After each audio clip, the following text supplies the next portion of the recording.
ओडिशा की एक ऐसी जीवित देवी जिनका नाता महाभारत काल से है, यानी कि त्रेता युग से। क्या आपको पता है कि वो देवी आखिर है कौन? जय जगन्नाथ सभी को। Welcome to the 4th episode of series Parampara the divine legends of Sanatan Dharma, जहां हम 33 कोटि देवी देवताओं में से कुछ देवी देवताओं के बारे में जानेंगे। जब पांडव चौसर में सब कुछ हार के 12 साल के वनवास के लिए गए और 1 साल का अज्ञातवास, जहाँ पे 12 साल वनवास काटने के बाद 1 साल के अज्ञातवास में उन्हें अपनी पहचान छिपानी थी, तो पांडव अपना पहचान छिपा के रह रहे थे विराट नगरी में, विराट राजा के आश्रय में। और अभी जो उड़ीसा का केउंझर मयूरभंज डिस्ट्रिक्ट है, ये सब पहले विराट राजा की नगरी थी, तो पांडव यहीं पे रहते थे।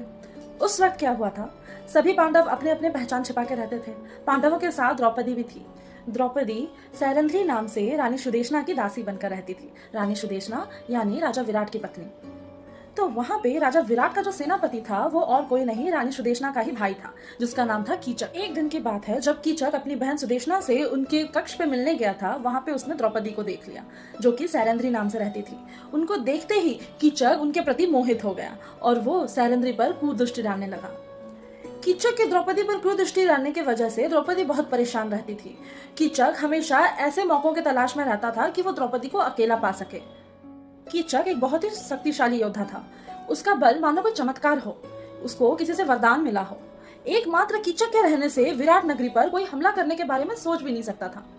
जब कीचक के इस तरह के व्यवहार से द्रौपदी परेशान होकर एक बार जाके पांडवों से बात की, तब भीमसेन ने कहा कि द्रौपदी तुम चिंतित मत हो, तुम बस उसको नृत्यशाला में लेके आओ, वो भी आधी रात को, फिर उसके कुदृष्टि का अंजाम मैं उसको बताऊंगा। द्रौपदी ने एकदम वैसे ही किया। उन्होंने कीचक को इशारे में कहा कि वो आके उन्हें मध्य रात्रि में नृत्यशाला में मिले। कीचक भी आ गया। तभी वहां पे द्रौपदी की साड़ी लपेटे हुए भीम थे। जैसे ही कीचक वहां पर पहुंचा, भीम तुरंत ही उठ खड़े हुए और कीचक का गर्दन मरोड़कर उसका वध कर दिया।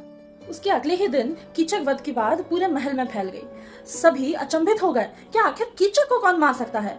तभी कीचक का एक साथी बोला कि कीचक को मारने की वजह यही हो सकती है कि कीचक उस दिन देवी की आराधना पे नहीं गया। देवी, जी हाँ, मैं बात कर रही हूँ देवी कीचकेश्वरी की। देवी कीचकेश्वरी ही कीचक की अधिष्ठात्री देवी थी, यानी कीचक का जो बल था वो देवी कीचकेश्वरी से ही उसको मिलता था। देवी कीचकेश्वरी का महाभारत से नाता है, ये तो आपको पता चल गया।